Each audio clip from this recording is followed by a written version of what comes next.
Hi there, lovely people. This is the real maths of Kemet, Goddess of Justice, Truth, Balance, and Harmony. And today I'm going to talk about, okay, birthday. What nowadays we do celebrate birthdays for our kids. And whenever we do this birthday, it's done yearly at the date the person, the kid or the child was born. And let me say that this culture we adopted, that doesn't belong to us, is just messing us around. Like I said, and I will always say, it's just messing us around. And we have to go back to our culture. And we don't have to go to those olden days, the time of our ancestors, but we can continue with our culture the way we are. We don't have to change anything. And let me say that the birthdays we do carry do have symbolism, and these are the rituals we have been practicing for our children without our knowledge. And symbolism is that we have this cake which is shaped. Okay, most of the cakes are shaped in a round way, and then we plant these candles where we blow these candles, and this is the symbolism. Each and every time we celebrate these birthdays, it's like we are just snuffing or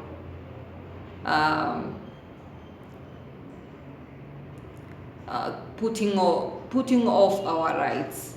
Yes, because even candles, whenever we light candles with the fire, and fire is one of the elements of earth, you're not supposed to blow off the candle, but you're supposed to snuff the candle with your finger, because whenever you blow the candle, you blow off the candle, the burning candle, it's like you are chasing your blessings. It's like you're chasing your blessings.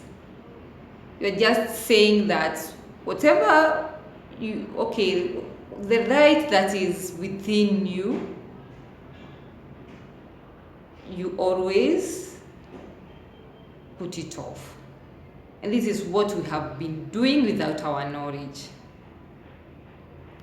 And today I'll be discussing what our ancestors did, and I will go with my culture. I'm a Gikuyu. By culture, they did what we called the second birth. In Kikuyu, it was gushokia mwana ihuine. Yes, this was done for both boys and girls. The child was responsible for his or her own life. And at this point, during this ritual that was done, gushokia mwana ihuine, or the second birth, that it was like kind of the child was in that transition of shedding those sins or those karmas and dharmas the previous ancestors has. It was like just being reborn again and shedding all those. So the ritual involved second birth ceremony, and at this point the child could not sleep in her mother's bed again. So in this homestead or in this house, the child was separated into those beds that our ancestors made. You people, you know them. It's not that like the beds we do have nowadays. It was kind of beds, special beds. They were called kerere. So at this time, it was a time to separate the child from the mother's bed, and the child was supposed to have his or her own bed. Then at this point, the child could be sent for errands because they knew the child was maturing, or the child was mature to know what kind of errands they were given to carry. Then another good thing about the second birth, it was a good way of family planning. Like nowadays, our wombs are so much under attack. We got these things that we are using as method of family planning, and they are just wreaking havoc in our bodies. That is why we see these increased diseases, like I said, the womb and the breast. The breast is an extension of outward womb, and the womb is what we have inner. Because that is why we have, whenever we give birth to our child, we always bring them in our bosom, in our outward womb, in order to continue with the milk, breast milk, which is the elixir of life, and the amniotic fluid is also the elixir of life, and also the menstrual period. That blood is the elixir of life. So you can see all this connection with our body, and that is why you see whenever you have breast cancer, it always spreads to the womb.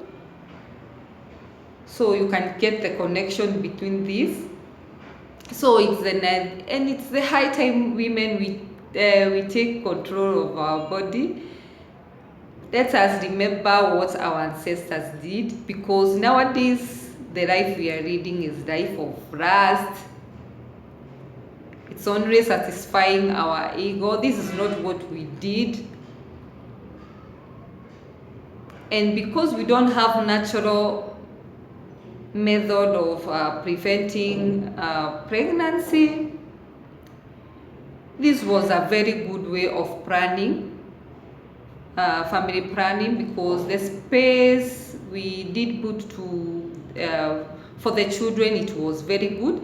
And at that time, our mothers could even were able to bring children up to 12, 8, with that proper spacing, without burdening the children.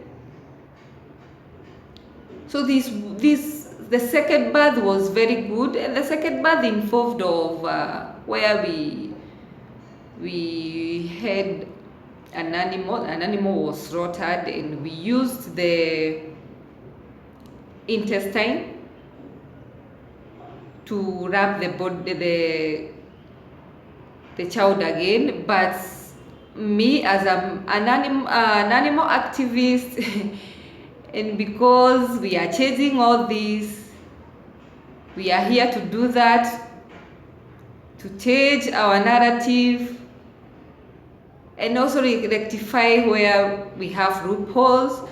So for me, we can have a special kind of clothing to wrap our children,